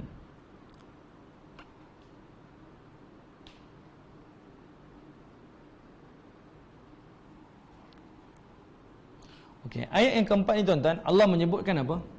Kata Allah Subhanahu wa taala, yaghfir lakum min dhunubikum. Ini ucapan daripada Nabi Nuh AS. Nabi Nuh kata apa? Setelah kamu memperhamba diri pada Allah, takwa kamu kepada Allah, kamu ikut jalan aku, taat pada aku, yaghfir lakum, dialah Allah yang akan mengampuni kamu min dhunubikum, daripada dosa-dosa kamu. Maksudnya apa, tuan-tuan? Nabi Nuh buat kerja agama ni bukan dia. Saya ajak kamu pada agama bukan sebab saya tahu. Saya buat kerja agama bukan sebab kamu kena hormat saya, kamu kena respect saya, kamu kena muliakan saya, tak. Saya ajak kamu buat kerja agama ni supaya Allah ampunkan kamu. Semua untuk kamu. Kadang-kadang, tuan-tuan, ada orang berdakwah ni, saya kadang jadi sangka buruk, bukan sangka buruk tau, tapi sebab kan kita nampak situasi tu. Sampai satu tahap, tuan-tuan, orang yang berdakwah ni, dia nak dapatkan ada pulangan, dia mesti ada ROI. Apa yang saya buat mesti ada return on investment. Paling tidak, kalau saya datang ni, kamu kena cium tangan. Contohlah, ni kerja kan, sampai cium tangan. Saya kadang tengok, kadang nak cakap, mulut ni nak cakap je. Kadang orang-orang kita ni kalau salam, kalau sampai tahap dipanggil tok guru ni, dia cium ni berlapis-lapis ni, cium depan, cium tapak, pusing. Ya Allah, saya kata, sebab tabarruk ni hanya kepada Nabi je, khusus untuk Nabi je. Okay? Kita ada cara kita untuk memuliakan seseorang, tak sampai macam tu. Okay, jadi para rasul kita mengajar kita ni, dalam hal dakwah, bukan untuk kepentingan da'i. Kerja kita ikhlas kerana Allah. Maksud ikhlas ni apa? Apa yang kamu buat, kamu claim dengan Allah. Bukan kamu mengharapkan ganjaran daripada makhluk. Itu bukan ikhlas. Apa yang kamu buat, ikhlas. Kamu harap ganjaran pada Allah je. Makhluk balas ke tak kisah. Itu terpulang. Sekarang ni Allah. Itu baru namanya ikhlas. Yang Nabi Nuh ajar, dia bagi tahu pada kita, dia berdakwah ni bukan untuk dia, bukan untuk muliakan dia, besarkan dia, tidak, tapi untuk umat dia, supaya Allah ampunkan dosa-dosa mereka. Nampak tuan-tuan? Bukan kepentingan Nabi Nuh kan? Sepatutnya kalau kita fikir, Nabi Nuh kalau dia tak ajak pun tak apalah, sebab dia dah Nabi dah, confirm masuk syurga dah. Tapi punya susah berdakwah 950 tahun tuan-tuan, bukan untuk dia. 950 tahun dia korbankan segala tenaga dia, usia dia, umur dia, masa dia, harta dia untuk orang lain. Untuk orang lain. Dia buat untuk orang lain, bukan untuk dia. Itu kerja da'i, pendakwah. Okey. Baik, tuan-tuan tengok kalimah min dekat situ. Min dzunubikum. Dekat sini tuan-tuan kita tengok kalimah ni. Baik, menarik ayat ni tuan-tuan. Allah menyebutkan Nabi Nuh kata apa? Yaghfir lakum min dzunubikum. Pelik sikit kalimah min ni, sebab selalunya Allah akan sebut kalimah yaghfir lakum dzunubakum. Dialah Allah menghapuskan kepada mereka dosa-dosa mereka. Kebiasaan tuan-tuan Selalunya kita akan tengok dalam Quran Allah selalu sebut yaghfir lakum dzunubakum. Ayat ni mudah je. Dialah Allah mengampunkan untuk kamu dosa-dosa kamu. Selesai. Tapi pada surah Nuh ni ditambah dengan kalimah min. Okey, ada kalimah min. Mesti ada sebab. Okey, min ni tuan-tuan disebut sebagai harfu jar. Harful jar ni kalau bahasa Inggeris apa disebut Apa? Preposition Okey. Okey. Tapi min ni dia ada keistimewaan. Min ni ada banyak bentuk tuan-tuan. Okey, min ni ada banyak. Kalau kita belajar ilmu nahwu, saya sebut sikit tuan-tuan sebab nak bagi nampak je. Min ni, kalimah min dia ada pecahan tuan-tuan. Banyak pecahan dalam bahasa Arab. Dia ada 11 maksud. Dia boleh jadi 11 maksud. Ada kala dia boleh jadi qasam. Min tu menandakan sumpahan. Ada kala min tu memberi maksud ala. Maksudnya isti'la. Ada kala dia maksud jadi ta'lil. Dia jadi bukti. Ada kala dia jadi bayanu jisim. Macam-macam pesen. Okey. Macam-macam jenis lah min ni. Dia memberi maksud yang berbeza-beza. Sebab itu kita tak boleh terjemah direct je min. Okey. Min ni tuan-tuan, pada ayat ni tuan-tuan, min ni diterjemahkan kepada 3 tafsiran. Min ni dibawa 3 tafsiran. Pertama, ada yang mengatakan dia adalah tab'id.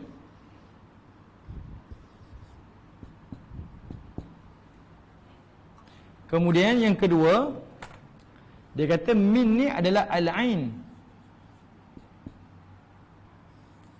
Dan yang ketiga, min ni disebut sebagai az-zaidah. Antara sebelah tadi tu tuan-tuan, ni 3 daripadanya lah. Okey, ada 3 jenis min ni. Kenapa disebutkan min? Tuan-tuan kena perhatikan sebab min ni diberi maksud pada ayat ucapan ni. Baik, min ni tuan-tuan, yang pertama, ada yang mengatakan dia sebagai tab'id. Tab'id ni maksudnya sebahagian. Dia bermaksud sebahagian. Sebab itu kita kata apa? An-nazafatu minal iman. Kebersihan itu daripada iman. Sepatutnya min kan daripada kan, tapi kita kata sebahagian daripada iman. Kita gunakan kalimat tab'id, dia memberi maksud tab'id. Sebahagian daripada iman ni adalah kebersihan. Jadi orang faham min tu memberi maksud tab'id. Okey, sebahagian. Maksudnya Allah menghapuskan dosa orang yang memperhambakan diri pada Allah. Orang yang bertakwa kepada Allah, orang yang mentaati Rasul ni, kalau dia buat 3 benda ni, Allah akan ampunkan dosa dia. Tapi tak semua, dia hanya tab'id je. Sebahagian. Sebahagian tu dekat mana? dia hanya merujuk kepada dosa-dosa besar sahaja. Ini tafsiran pertama. Maksudnya tak semua dosa diampunkan, hanya dosa besar. Tapi ada sebahagian yang kata tabi'id dekat sini adalah dosa yang lepas. Dosa yang akan datang kalau kamu buat tetap dosa. Boleh faham? Itu maksud tabi'id. Dia sebahagian je, tak semua. Okey. Manakala al-ain pula adalah dosa semua. Semua dosa yang kamu lakukan, dengan kamu lakukan 3 perkara ni, memperhambakan diri, takwa dan juga taat Rasul ni, al-ain. Semua dosa tu Allah ampunkan. Semua yang disebut dosa tu semua Allah ampunkan. Al-ain. Okey? Min dzunubikum. Al-ain. Okey. Yang ini adalah yang disebut, yang dipegang oleh Ibnu Jarir At-Tabari. Ibnu Jarir At-Tabari kata kalimah min tu adalah merujuk pada al-ain. Manakala az-zaidah, az-zaidah ni maksudnya penambahan, iaitu memberi maksud, tapi ni minoriti ulama pegang kat kalimah ni, dia memberi maksud min ni adalah sebagai ayat penambahan, memberi maksud benar-benar, ataupun Allah betul-betul menghapuskan semua dosa yang kamu telah lakukan. Okey, sebagai taukid, penegasan, Allah tegaskan. Okey, tapi majoriti memegang kalimah ni. Saya sengaja bagi tahu pada tuan-tuan, sebab kalimah-kalimah Quran ni dirancang, dia well plan lah. Dia tak main berterabur ayat-ayat dia. Okey, baik tuan-tuan yang dirahmati Allah. Jadi, ucapan kita dalam dakwah ni pun kena tepat. Rancanglah ucapan kita ni kan, bila kita bercakap ni rancang. Biarlah kita nampak tak tahu pun. Saya minta maaf, saya tak tahulah. Biar kita cakap macam tu pun. Yang penting jangan kita cakap orang akan jadi backfire pada agama. Ish, ustaz cakap macam tu kan. Baik kita cakap saya tak tahulah, saya minta maaf. Kalau saya tahu saya bagi tahu. Itu pendekatan kita macam tu, hati-hati. Okey, baik. Jadi antara cara Nabi Nuh berdakwah, dia kata apa? Kamu buat ni Allah ampunkan dosa kamu. Tak sebahagian, mungkin keseluruhan. Tak keseluruhan, mungkin sebahagian dosa kamu Allah akan ampunkan. Okey, tak cukup dengan tu tuan-tuan, Allah sambung lagi. Kata Nabi Nuh, wa yuakhirkum ila ajalim musamma. Iaitu kata Nabi Nuh alaihissalam, wa yuakhirukum, dan Allah Ta'ala akan menangguhkan kamu ila ajalim musamma, ke waktu yang telah ditetapkan. Maksudnya tuan-tuan, ayat ni Allah akan tangguhkan azab.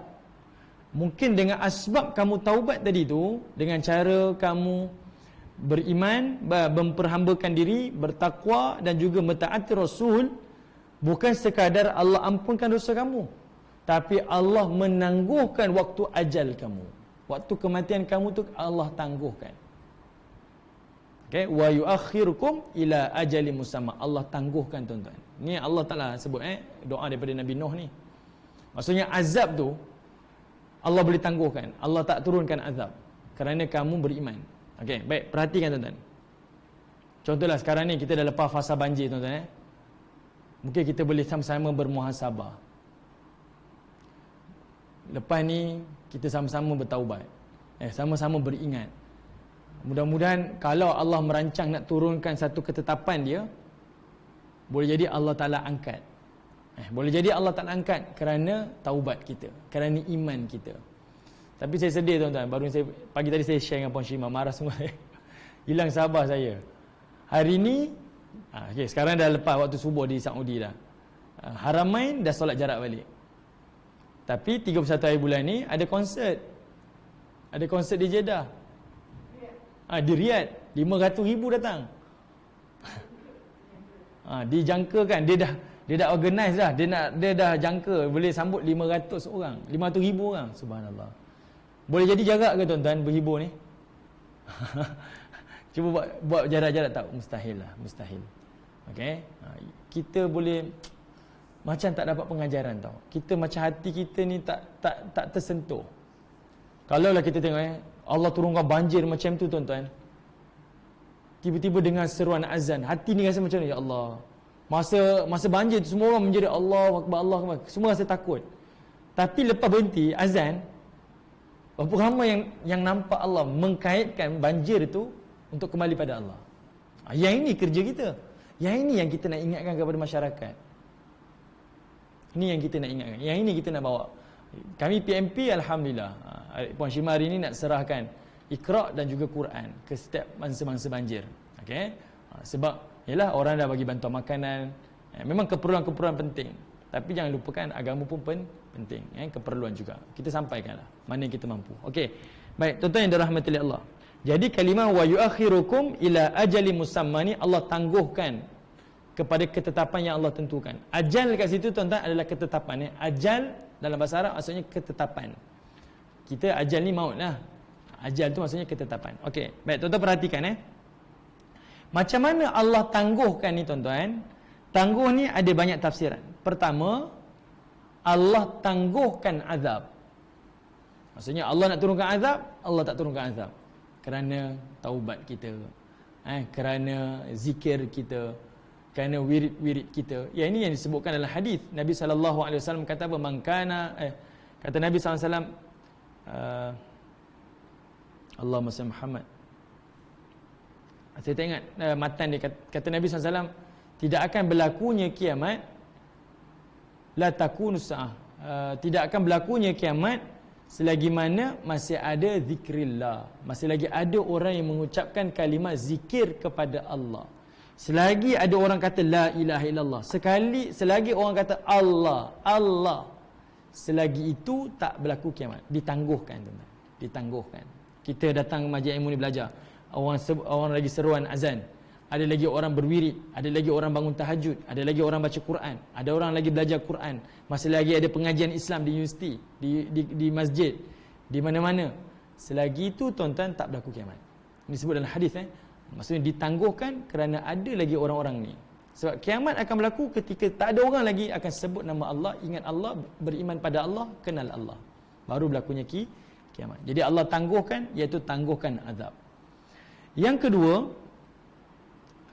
tangguhkan dekat sini, ada yang mengatakan Allah panjangkan umurnya. Maksudnya ditetapkan kematian sekian, tapi Allah panjangkan umur dia. Dipanjangkan umurnya ketetapan waktu yang Allah tetapkan. Okey, kematian itu dipanjangkan. Ni mungkin tuan-tuan akan argue, betul ke Allah Ta'ala boleh panjangkan umur ni, sedangkan ketetapan di Lauh Mahfuz. Tuan-tuan boleh buka surah Ar-Ra'd. Tengok surah yang ke-13.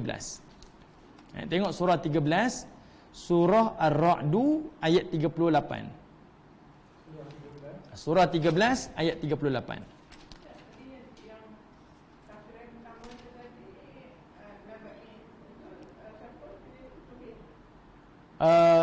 Imam At-Tabari. Okey. Tuan-tuan tengok surah 13, surah Ar-Ra'd ayat 38. Okey, tuan-tuan tengok ayat 38 tu ayat lahali. Likulli ajalin qarib. Likulli ajalin kitab. Bagi setiap itu telah ditetapkan ajalin kitab. Suratan yang telah Allah tetapkan, kitab yang Allah telah tetapkan. Okey, semua urusan-urusan ni Allah Taala dah tetapkan. Kemudian Allah sambung lagi. Yamhullahu ma yasha'u wa yuthbit wa indahu ummul kitab. Kata Allah, Allah lah menghapuskan apa yang dikehendaki dan Allah lah menetapkan apa yang dikehendaki, dan di sisinya lah terdapat ummul kitab, iaitu ibu kepada semua suratan. Maksudnya Allah boleh mansuhkan dan Allah boleh tetapkan. Itu kehendak dia. Okay, itu kehendak dia. Allah boleh mansuhkan, Allah boleh tetapkan. Sebab itu sebagian ulama kata apa? Dipanjangkan usianya. Maksudnya dengan dia taubat, beriman kepada Allah dan Rasul ni, menjadikan bukan sekadar Allah tangguhkan azab, tapi Allah panjangkan tempoh dia. Mungkin untuk beramal, beribadah dan sebagainya. Sebahagian ulama kata. Okey, baik. Kemudian tuan-tuan,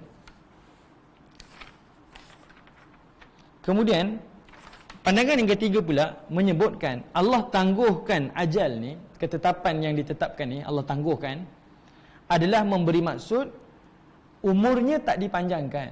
Umurnya tak dipanjangkan. Azab ditangguhkan. Dalam masa yang sama Allah memberikan keberkatan. Umurnya tetap macam ni tuan-tuan, tapi berkat. Walaupun pendek usianya, tapi berkat seperti umurnya panjang. Tengok pada Imam Syafi'i, Imam An-Nawawi, kan, umur mereka pendek-pendek, singkat-singkat tuan-tuan, tak sampai 30-an, 50-an, tak sampai pun, pendek-pendek. Tapi ketetapan Allah tu berkat kepada para imam ni. Sebab biarpun umurnya pendek, tapi jasa dia, amal soleh dia sampai hari ni lagi. Orang belajar, orang mengambil faedah, orang mengambil manfaat, selagi itu menjadi ladang pahala kepada mereka. Okey. Jadi asbab 3 ni tuan-tuan, memperhambakan diri pada Allah, bertakwa kepada Allah, ikut jalan Rasul. Selesai tuan-tuan. Ini Allah Ta'ala berikan kita kerja dakwah macam ni, mudah. Sebab itu tuan-tuan jangan jumpa orang, dah solat belum? Datang rumah bangsa banjir, ni sebab tak solat ni. Janganlah tuan-tuan. Itu kemudian. Kita nak, apa istilah kita, mu'allafatun qulubih, melunakkan, melembutkan dulu hati-hati mereka ni. Ajak mereka dulu. Okey, kemudian tuan-tuan, kita berhenti kat sini. Inna ajalallah idza jaa la yuakhir, kata Allah. Kata Allah Subhanahu wa taala, sesungguhnya apabila telah datangnya ketetapan Allah, la yuakhir, dan tidak ditangguhkan lagi. Maksudnya apa? Ayat ni tuan-tuan adalah mengajar kita untuk bersegera taat perintah Allah, segera. Jangan tangguhkan taat. Kita bersegera taat, tangguhlah azab. Kita tangguhkan taat, bersegeralah azab. Dia terbalik itu tuan-tuan. Saya ulang sekali. Kita bersegera taat, bertangguhlah azab. Kita bertangguh taat, bersegeralah azab. Okay, tadi Allah kata, kamu taat, kami tangguhkan. Tapi kalau kamu tak taat, kami segerakan azab. Okay, la yuakhir, kami tak tangguh. Dalam ayat ni juga tuan-tuan menunjukkan kepada kita, bila Allah dah datangkan azab, tidak ada siapa pun dapat menghalang, tiada siapa pun yang dapat menafikan. Okey, masa tu dah terlambat. Okey. Kemudian lagi sekali tuan-tuan, Allah kata apa? Lau kuntum ta'lamun. Ucapan daripada Yunus, Nabi Nuh ni, iaitu sekiranya kalau kamu mengetahui. Kalimah lau ni tuan-tuan, kalau saya tak silap lah, minta maaf, tanya pada asatizah yang mungkin menonton yang maklum, boleh betulkan saya. Kalimah lau ni, tak silap saya, dia merujuk kepada benda yang lepas. Okey, lau ni merujuk pada kalimah yang lepas. Boleh jadi tuan-tuan, kalau kita tengok daripada ayat 2 sampai ayat 4 ni, seolah-olahnya Allah rakamkan dialog Yunus dialog Nuh kepada kaum dia. Tapi di hujung ni Allah gunakan kalimah lau kuntum ta'lamun. Seolah-olahnya ni bukan dialog, dia bukan ucapan depan kaum dia. Tapi ini adalah ucapan hati Nabi Nuh alaihissalam. Maksudnya dia tengah monolog. Dia bukan bercakap dengan mad'u dia. Dia monolog. Kalimah lau tu maksudnya dia monolog. Dan monolog ini adalah ketika azab tu nak sampai dah. Dia kata, kalaulah umat aku tahu azab ni boleh tangguh dengan sebab mereka berperhambakan diri, dia bertakwa dan diikut aku, Allah akan tangguh. Tapi kalaulah mereka tahu, maksudnya azab tu dah sampai dah tuan-tuan, ketetapan Allah dah sampai, tapi dah habis, dah terlambat. Ucapan lau kuntum ta'lamun tu seolah-olahnya penyesalan. Penyesalan daripada Nabi Nuh. Dia ucapan hati, monolog daripada Nabi Nuh alaihi salam. Okey, baik, saya berhenti pada ayat yang ke-4. Wallahu a'lam. Baik, ada apa-apa soalan ke Puan Syimah daripada ni? Tak ada. Baik, kalau tidak ada apa-apa tuan-tuan, insya-Allah mudah-mudahan ada manfaat. Insya-Allah ada kesempatan kita akan sambung pada ayat yang berikutnya pada waktu yang masih akan datang, insya-Allah. Wallahu a'lam. Assalamualaikum warahmatullahi wabarakatuh.